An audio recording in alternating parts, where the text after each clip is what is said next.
Welcome back. We may look like we're very pally, but the truth is there's no autocue out here, so I'm going to read the script over Anna's shoulder. Welcome back. When the sun comes out in Ireland, the race of the barbecue is on. But when it comes to food safety, do we neglect our good cooking habits in the summer? That went really well, Didn't it go really well? Dermot Moriarty from Safefood joins us now with some Morning, top Dermot. tips. Morning, thanks, Sorry Alice. for the messing, Dermot. That's all right, no problem. Good morning to Good you. morning. You have a spread of colour going on do. here. It looks amazing and it looks delicious, but as the lovely Louise was saying, if we had anything here, we'd probably take Monday, Tuesday and Wednesday off. Absolutely, yeah. I mean, look, it's a beautiful day with barbecues. Yeah. It's great for cooking and eating outside, but it's really about following some really practical, some simple tips about keeping yourself safe from food poisoning, which is really easily preventable. So where do you start? What's the first step? So I'm thinking about doing a barbie tomorrow. What am I thinking ahead? First thing ahead, if you haven't used a barbecue yet this summer, give it a good clean. Absolutely. So some bicarbonate of soda or some oven cleaner, give it a good scrub, rinse it off well. Next thing, if you're cooking a lot of people seem to think, the old wire brush and the grand, it adds flavour from last year.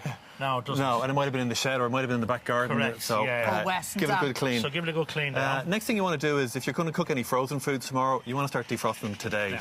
Safest place for them, bottom shelf of your fridge. Defrost them overnight. You know they're fully defrosted when there's no ice left inside I have this running argument with Lisa all the time at home. I take things out of the fridge to defrost them. She says, no, leave them in the fridge, they'll defrost. Yeah. But I'm thinking, how can they defrost if it's cold in there? If it's cold. Yeah, well, they do. Is that a safer way to defrost in the fridge? It's much safer because the temperature's controlled in the fridge, so they'll defrost at an appropriate rate. At the right rate. At the right rate. This is right. You're right, love. She always is, I told you that. And also, if you leave them out on a day like today, if you leave them out in the kitchen, if you've got the windows open, if it's warm, you'll get stuff coming in. We've got some little flies flying here this morning. So we've the barbie cleaned, we have stuff defrosted. Okay. A marinade, do we need to talk about that? Yeah, I mean, if you want to use a marinade is absolutely great to use. It adds great flavour to meat. It really tenderises it.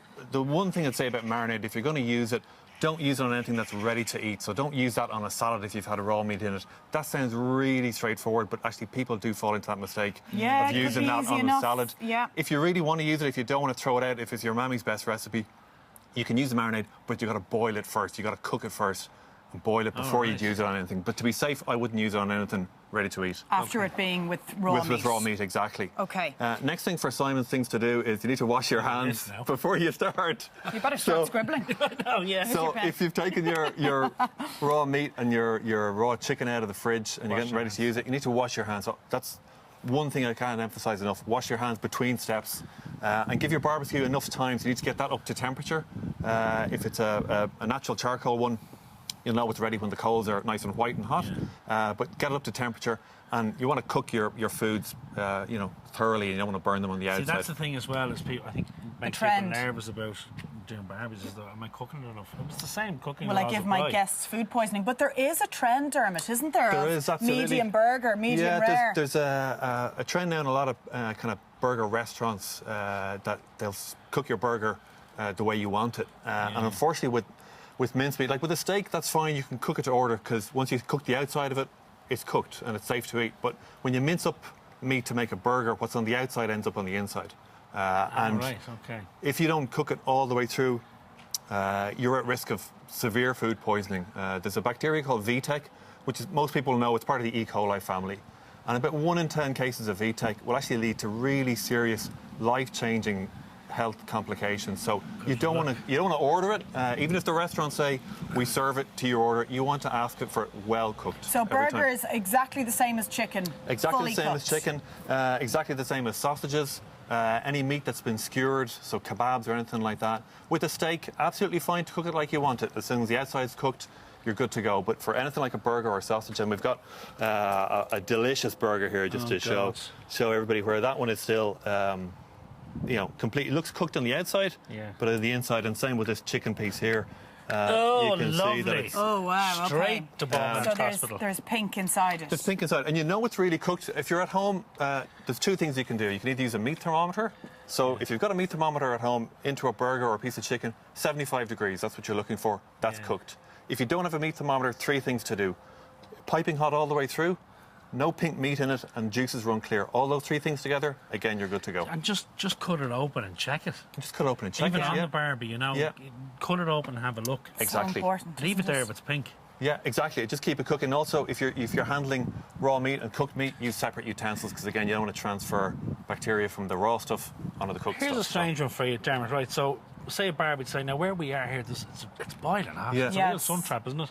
And I'm looking at what you have on the table there. So anything kind of dairy, like potato salads, mayonnaise. Sure thing. Yeah. Does they if you leave them out? Have the barbie at 4 o'clock and you lay the table at 12 o'clock. Certainly things like salads, like Are you gonna taint coleslaws, them? potato salad, and anything with mayonnaise in them, rice as well.